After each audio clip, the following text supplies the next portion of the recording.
And I'm live. It's 8 a.m., my friends. I am right on time this morning, and I am awake. I don't know if you can tell the difference, but I can definitely tell the difference. I had a full 8 hours sleep last night, probably more like 7.5.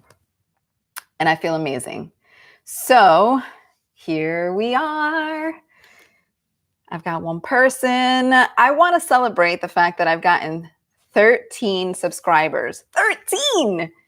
How exciting! I'm excited. I don't know about you, but that makes me happy. Also, I've graduated to the fancy schmancy. Oh, okay, not fancy schmancy. I bought a microphone just so that you can hear me better. Hopefully it works. So, how are you this morning? I am freaking refreshed. I feel good, mi gente. The only thing is that, I have two cats. One cat, white cat, he roams around.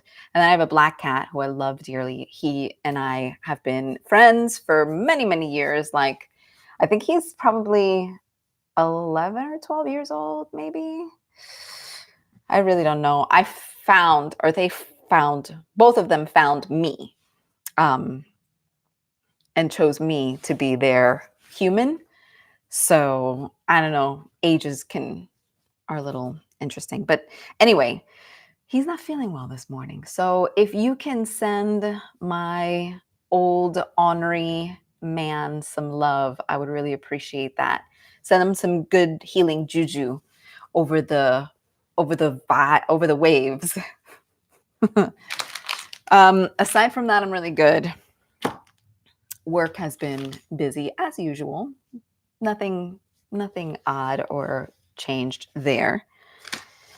I was thinking about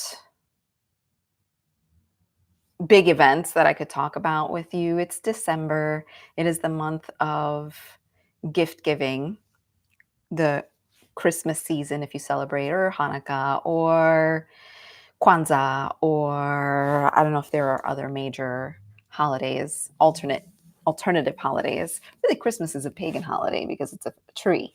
Anyway, we won't get into that. And I thought about generosity and how we express generosity differently. And then in this culture, in the society, we express it by maybe going into debt to buy people stuff. I used to partake, I don't anymore. Not that I don't give gifts or enjoy receiving gifts. I love gifts. If you have taken the 5 love language test, like I have, you'll get a sense of what love language you have.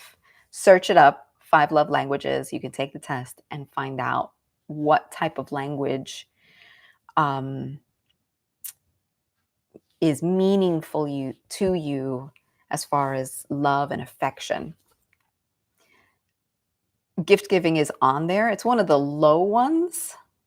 I think it's second to the bottom. Actually, I have a 3-way tie, which is super interesting to me. Gift giving is on there. So I do enjoy it. I just don't like corporations and algorithms and marketers telling me when the right time to give love in gift form is appropriate and where I should be spending my dollars. So I don't really do the Christmas thing anymore. My family doesn't either. It's just, we'd rather, not as far as gift giving, we'd rather just be together. I mean, what's more precious? What's more meaningful than generosity of the heart, than generosity of your presence, than being with the people you love, you hold dear to your heart, even when they get on your nerves, and just being there with them, putting away devices and doing whatever is meaningful to you and them. Like for us, it's watching movies. It stirs up laughter or discussion, and we really sit and bond. It's also food, of course. It's also laughter, just laughing at ourselves. I don't come from a family of teasers. Like, my family never teased me. Maybe just a little tiny bit, but when they saw that it was not fun for me or for the person receiving the teasing, when it wasn't fun for them anymore, they pulled back and made it like a group thing, which is really, really cool. Yeah, so laughter is really important. And I just want you in today's practice to think about ways that you can express your generosity in a sincere and wholehearted way other than buying stuff. The planet right now can't really sustain the type of consumerism that we have been indulging in for the past long time, several years. And maybe it's time that we rethink what giving and receiving means to us. Maybe it's time for us to choose a different way. Maybe it's time to reuse, repurpose, or just be present. Maybe making someone's favorite dessert. Incidentally, my favorite dessert is a flourless dark chocolate torte. If you want to send it to me. Okay. Generosity of the heart. Be with that for a moment.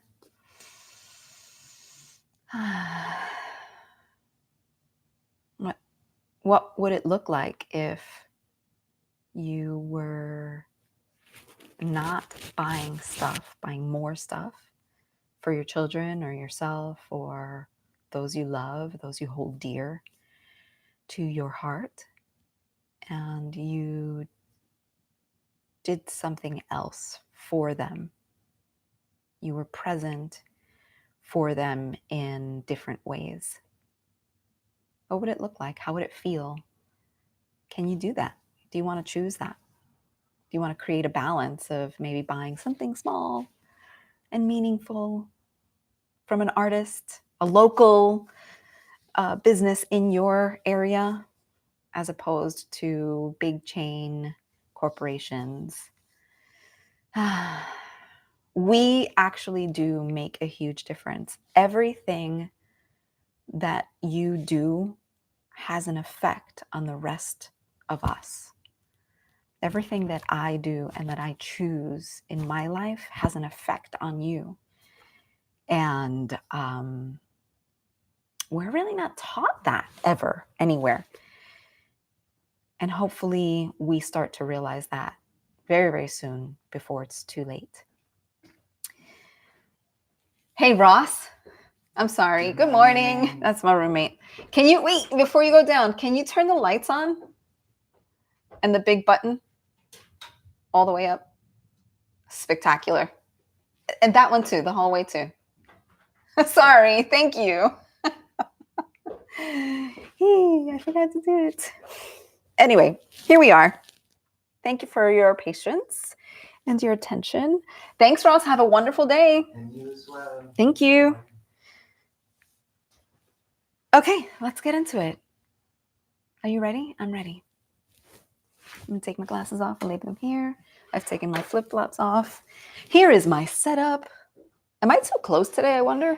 I might be a little too close. Here's my setup. Squishy black exercise mat. Nothing fancy. A sheet, a flannel sheet over it because it's chilly. Today I have two pillows, my regular meditation cushion, and I stole my son's black cat pillow because it reminds me of Puma, who's not feeling well today.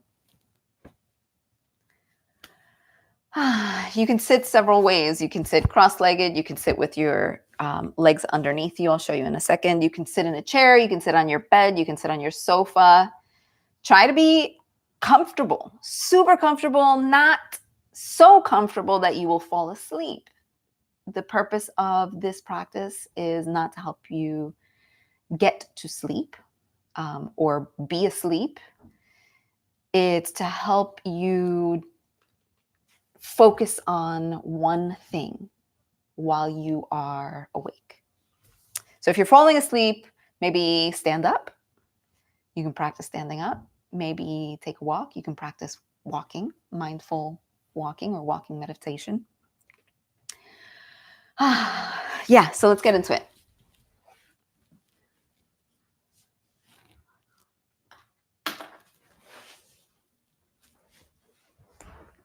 My favorite position is cross-legged, especially when I have more than one cushion.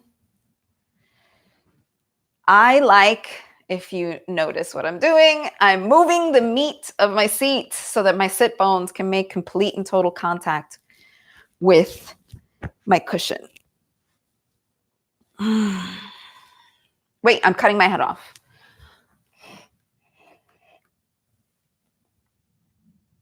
How's that? Is that better? Yeah, better.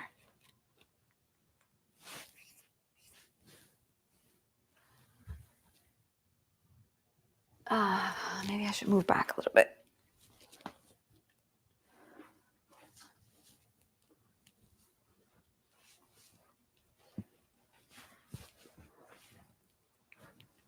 That feels about right.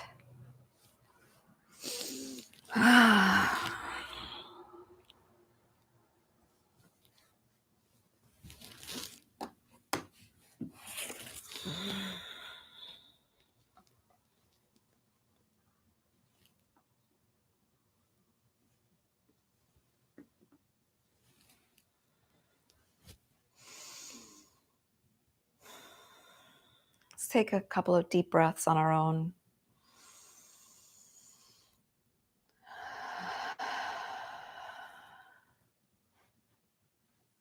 Getting ourselves ready, getting our heart, our mind,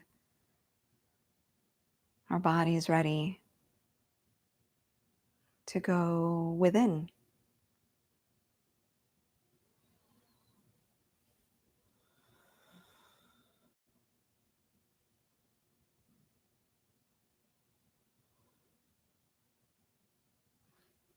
Make sure you're nice and comfortable. Really take the time. I mean, you are home. Nobody can see you. Make sure that you take the time to adjust your cushions, your pillows, whatever you're using. Adjust the way you're sitting. Switch around a bit. I can't seem to get comfortable today. That's totally okay. Sometimes that happens.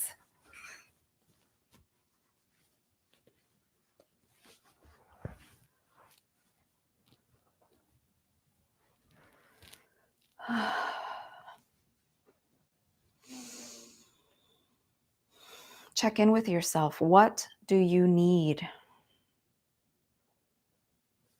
What do you need right now? To be present, to be here, to be awake, to be aware.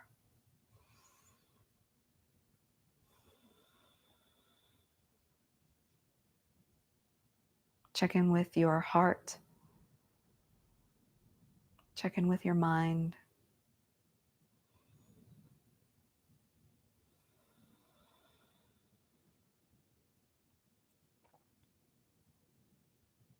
Allow yourself to land, arrive in this space, in this moment, in your body, on the cushion, wherever you are.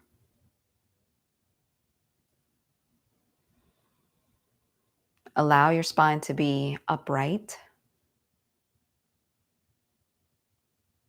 You're looking for a nice alignment with your spine and your neck so that the energy can flow freely as you meditate.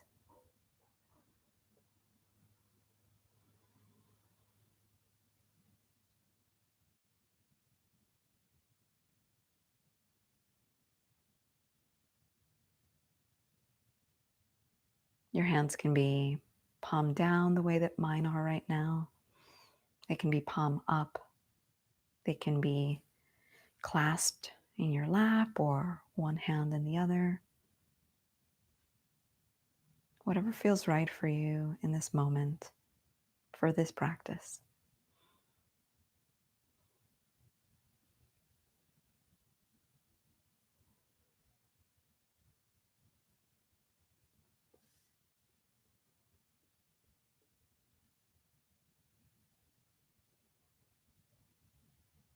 Allow your shoulders to drop away from your ears.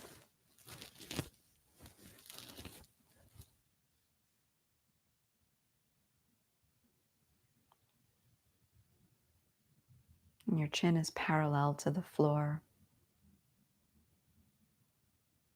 maybe slightly parted.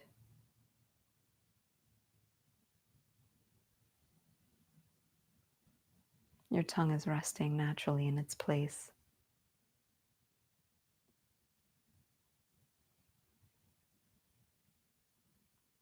You can feel the muscles in your cheekbone and through your forehead start to relax and rest in this moment.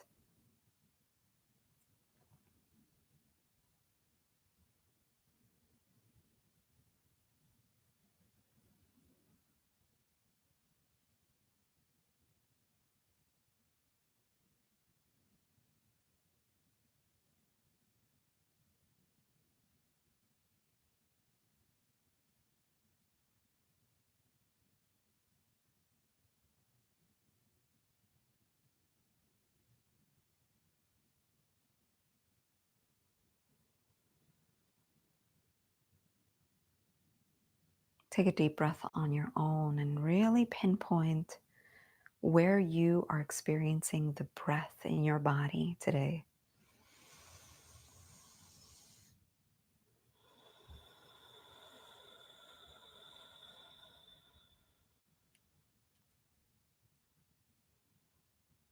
Maybe it's your nostrils or your chest. Maybe it's your belly.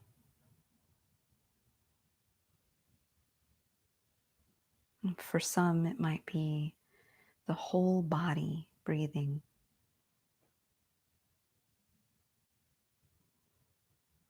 Wherever it is for you, that is your home base. That is the sensation, the place, the space you come back to over and over and over and over and over